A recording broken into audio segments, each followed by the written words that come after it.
আজ আমি আপনাদের শেখাবো এক ক্লিকে কীভাবে সকল ফেসবুক ফ্রেন্ডদের আনফ্রেন্ড করবেন। তো চলুন সবার আগে সেটিংসটি দেখা যাক। তার আগে আপনারা যদি আমাদের এই চ্যানেলে নতুন হয়ে থাকেন তাহলে কিন্তু অবশ্যই চ্যানেলটিকে সাবস্ক্রাইব করে পাশে থাকা অল বেলে কিন্তু প্রেস করে দেবেন এবং ভিডিওটি ভালো লাগলে অবশ্যই ভিডিওকে লাইক করবেন এবং কমেন্টে লিখে যাবেন নাইস কিংবা গুড এই কথাটি লিখে যাবেন। তো চলুন সেটিংসটি শুরু করা যাক। বাঁ দিকে গোল চিহ্ন দেখতে পাচ্ছেন, এটার উপরে ক্লিক করবেন।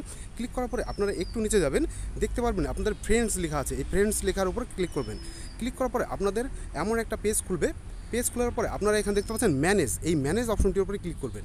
ক্লিক করার পরে আপনাদের এমন একটা পেজ খুলে আসবে যে আপনাদের ফ্রেন্ড লিস্ট চলে আসে। এবার আকাশ মণ্ডল এই লেখাটি, এই নামটির পাশে কিন্তু আনফ্রেন্ড লেখা আছে, এটার উপর একটা ক্লিক করব। ক্লিক করার পরে আনফ্রেন্ড অপশনটির উপরে ক্লিক করব। আনফ্রেন্ড অপশনটির উপরে ক্লিক করলেই দেখতে পাচ্ছেন যে আকাশ মণ্ডল যে ছেলেটি ছিল সেটা কিন্তু আনফ্রেন্ড হয়ে গেছে। তো এইভাবেই আপনারা কিন্তু আপনাদের ফেসবুক ফ্রেন্ডে খুব সহজেই কিন্তু আনফ্রেন্ড করতে পারবেন। তো ভিডিওটি ভালো লাগলে অবশ্যই ভিডিওকে লাইক করবেন, চ্যানেলটিকে সাবস্ক্রাইব না করলে অবশ্যই চ্যানেলটিকে সাবস্ক্রাইব করে নেবেন এবং পাশে থাকা অল বেল আইকনটি প্রেস করে নেবেন এবং কমেন্টে আপনারা লিখে যাবেন নাইস কিংবা গুড এই কথাটি লিখে যাবেন। তো চলুন ভিডিওটি শেষ পর্যন্ত দেখার জন্য ধন্যবাদ।